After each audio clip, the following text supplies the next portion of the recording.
train is my favorite thing, spreading Christmas joy as we ride and sing. All right, so what we're gonna do up here on the bench, and I'm gonna have to probably cut the other side out of the car, I guess tomorrow, is I have took the bolt hole out, or the Tenderman clip out of it, and marked on both sides of the bolt hole roughly, transferred that up to here with these marks, and then roughly eyeballed, centered. I know a lot of people are gonna think I'm absolutely freaking crazy, but this is what the past 5 years I have been doing before YouTube. Then move it right here, roughly eyeball center, looking straight down it, also using a straight edge off the edge.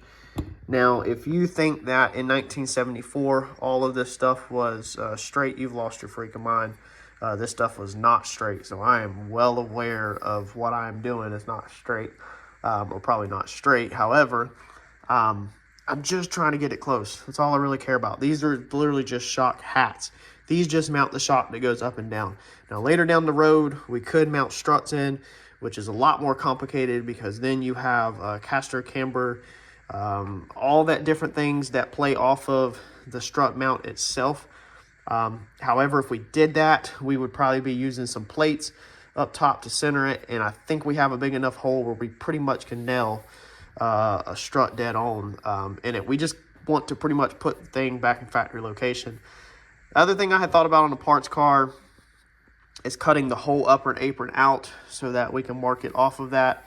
However, I'm not doing that. I do have some measurements. If y'all follow Kendall's car, the twin turbo Maverick, me and him have spoke a handful of times over Facebook, and I did get some measurements off of his, where his factory towers hit basically off of a couple measurement points. So I have some reference points, but I don't want to clean this piece up because I'm using the age of it to basically relocate stuff.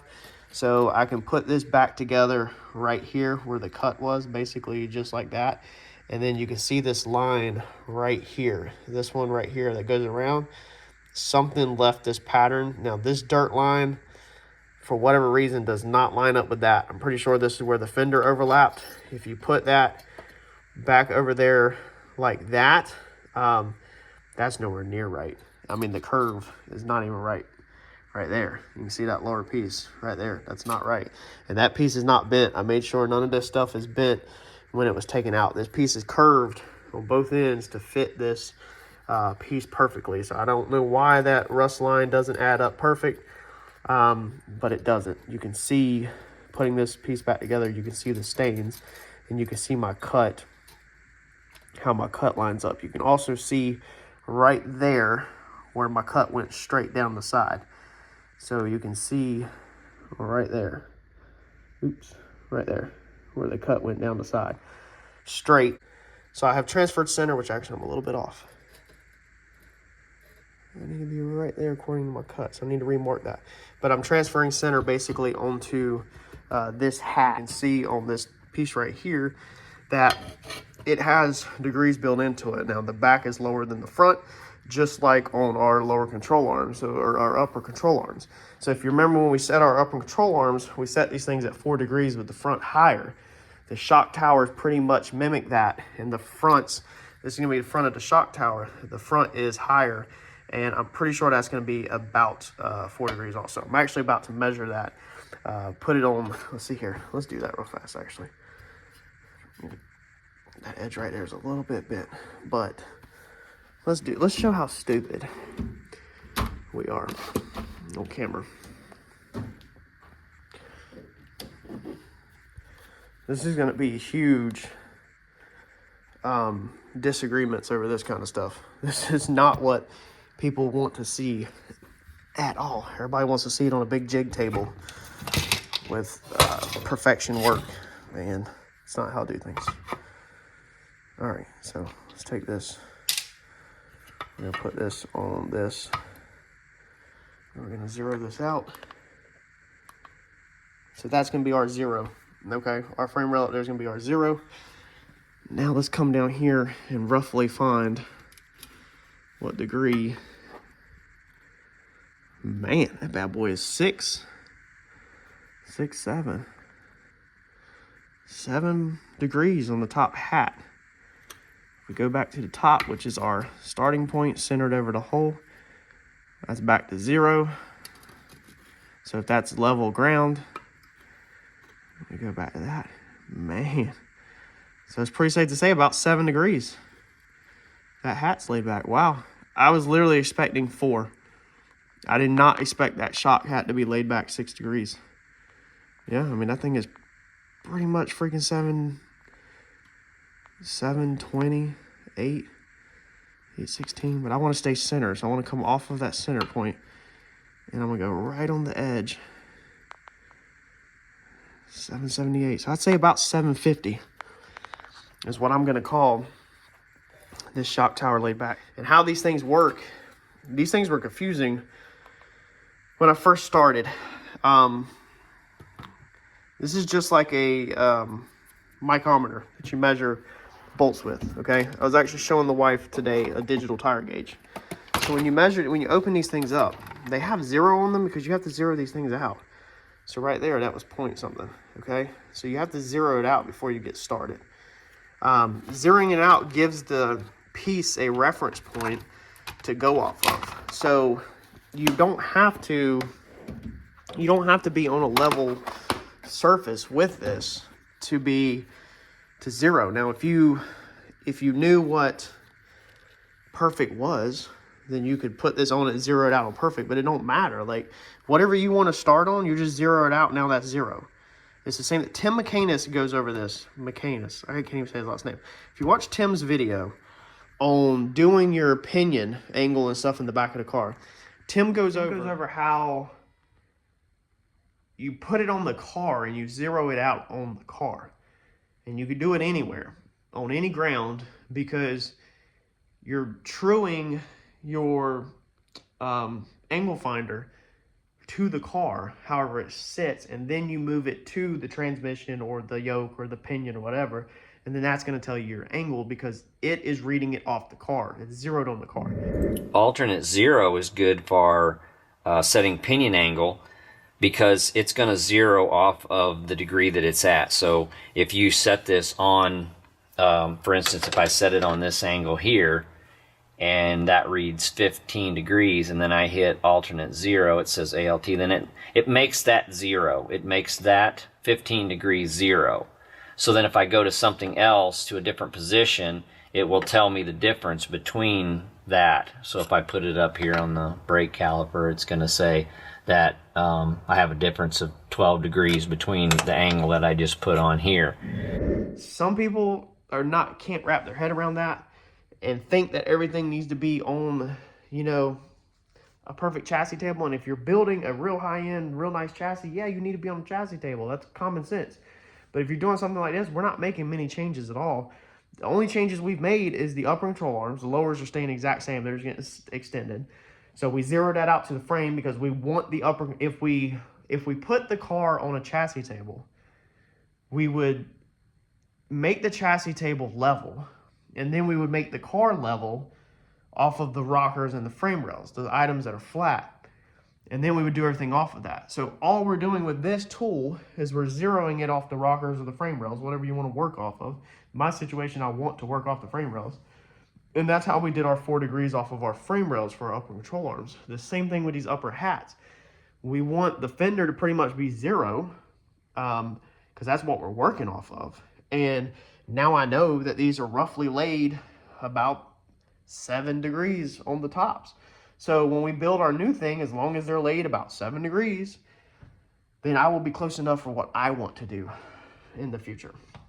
Maybe that will help some people. Maybe it just made a lot of people mad. All right, so now what we've done, it gets even sketchier, is we have took a laser, okay, and laid my shock tower down. I have fitted it back together, and I have used a magnet on the bottom side to stick it where basically without tack welding it. Now you could go tack weld this up right now, but that fitment right there is exactly where it needs to be according to that cut. If you lifted it out, the thickness of the blade right there, that would line up perfect. So I'm just going to bring that in, and also going to fill the edge right there to make the curve, make sure the curve matches. So that curve matches on both sides perfect. Like you can feel it, that it matches perfect like that. And we're gonna cut the lights off. And now what we have, if you can see it, is we have our laser running through my center point right here, through the center of the bolt hole, and through my other point up there. I made that with a 90 degree off the top. So now I can transfer my line to the, very roughly, to the shock tower top. So when I cut this thing back, I don't lose my center, because once I cut this off, then I'm not gonna be able to put this back on there like I can now, and how I can line it up basically and see everything. And then we're gonna put a master point right here so that we don't lose that. All right. Now when we cut the light back on, cut our laser off, now we've got our center. So we've got our center through that. And the interesting part is that this point right here, this little nipple right here, pretty much lines up with the center of the bolt holes.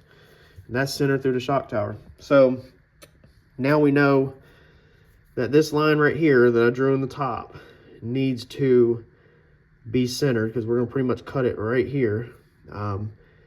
That needs to pretty much be centered with the bolt hole up here that's in the fender.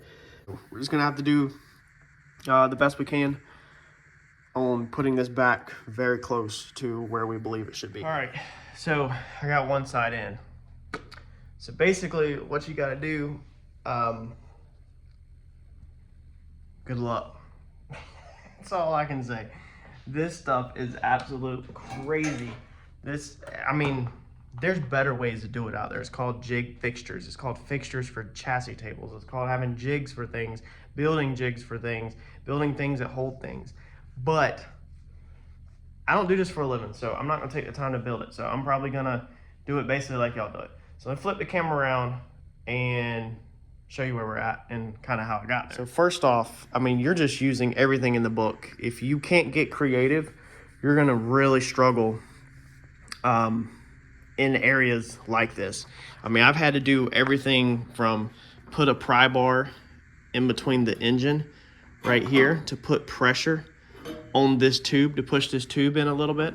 I had to use this ratchet strap at one point, okay, to come from over there on that Zeus tab to, let's see, I think it was this nut, and pull the back of the shock tower that way just a touch. I had to use a combination of these things right here to barely, I mean, we're talking barely getting grips on stuff, barely getting clamps on stuff, because if you clamp stuff too tight, it just moves, so you barely got to grab it. But we've got some bars going on, basically some square tubing just tacked on. I need to get some better tacks on these to float this shock tower hat where I want it. Now, I texted Jason Braswell. He's always been an extreme help to me and said anytime I need his help, text him. And I said, Jason, what do you set your top hats at on struts? Like if you're building a tube front end, what do you set your top hats at? And explained to him what I had going on. He said he always sets his at 10 degrees laid back and level left to right. So zero them out like this. I did a quick Google search. You find all kinds of stuff. You found one form that said that one was straight and then the other one was like kind of crooked on theirs. I think it was a factory application. You find all kinds of information on Jeeps and off-road stuff, and there's no real 1000% clear answer. I texted Brian, Turbo John's Brian, because he's been around forever and he's extremely smart. Like some of these dudes, Brian, Jason Braswell, who we refer to as Uncle Mike, these three guys are just extremely freaking smart. And Brian said that he lays his back at 3 degrees. Jason says he lays his back at 10 degrees. The factory on these, we just seen, these are laid back, I believe, 7 degrees. So we're kind of all over the place when you ask multiple people how they lay theirs back. So what I decided to do was, well, I didn't really decide anything. I was shooting for 7 because the factory laid theirs back at 7. However, I said pretty much whatever we fall on within reason is basically what we're going to go with. And then the hard part will be that side duplicating the same degrees, because these degrees you can kind of, I just told you I used tools to tweak it the way I wanted it. However, I was kind of shooting for somewhere in 6 and 7, really 6.5. If you kind of meet in the middle between Brian's 3, Jason's 10, you kind of get the 6.5 ballpark, 6 to 7 ballpark. So what I did was I started out like I always do, and we zero it out off the frame rails. Shocks are mounted to the lower control arms are built off the frame rails, upper control arms are built off the frame rails. We're going to build the shock hats off the frame rails. So we're going to zero this thing out on the frame rail, and as you can see, it's going to jump all over the place. Okay. Wherever we move it, it's going to jump all over the place. But we're pretty much in the ballpark of 0, all right? I guess this thing is not the greatest, or maybe it is way too accurate. Now, obviously, these tops of these things are not flat. These things are stamped steel from 1974, 77, 70. I think these were 1970. The car is a 74, 69.5. I think it was a 69.5 year was that red car. So you're definitely not getting a playing field. So you got to take average kind of. So right there, we're going to get a 6.84. Come to this side, we're going to get a 6.44.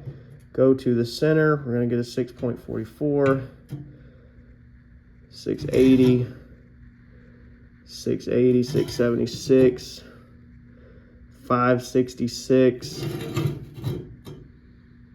640. So I think we can agree within error that we are within the 6 degree mark. Now there was a couple times I did see 6 degrees. Oh, there it just shot way. It went crazy. Oh, now it's going crazy on this side. Oh, I heard a BB fall, like a welding BB. Yeah, we're back to 682. All right, so we're gonna call that 6. So they're laid back at 6 degrees. Now this way we wanted 0. I did have 0 at one point, and then your welding is gonna pull it. So 0.22, 0.20. It's actually pretty unique across the board. Like it hangs pretty close. Seeing it rocks right there, so you're not even gonna get it precise. I mean, there's almost 0 right there. So we're gonna call that left to right 0 and laid back at 6 degrees. So that's what I'm setting my top hats at. For a shock application. For the double A-arm shock application, it does not matter, in my opinion, what the top of these freaking hats sit at. I'm only doing this to make it look factory and in case we go with the strut so that we're closer. We could build a custom mount that bolts into these that puts it pretty much anywhere we want it. Or we can buy the adjustable ones. Let's see here. I was going to show you when you're dealing with a shock, okay, such as what we are mounting in here. I don't even know where my shocks went. Man, I just had them things. Oh, they're right here. We'll use these on the ground that come out the car. All right, the tops, these are double eyelets. So the tops rotate. So the shock body can be up and down. And if this is through bolted off of a piece that mounts to the bottom of the hat, it doesn't really matter what degree the hat's at because these will just change. Okay, we still have to build something in there, which adapts this to a shock eyelet. And then of course the bottom down there is also an eyelet, and it's going to go through the lower control arm. So the top, the shock is going to go where the shock's going to go, basically. And when we build the piece that goes up inside there, then we will we can set that anywhere we want. So when we build the adapter plate that goes in there, we can kind of set the shock anywhere we want to mount it to, basically. So that's where I'm at.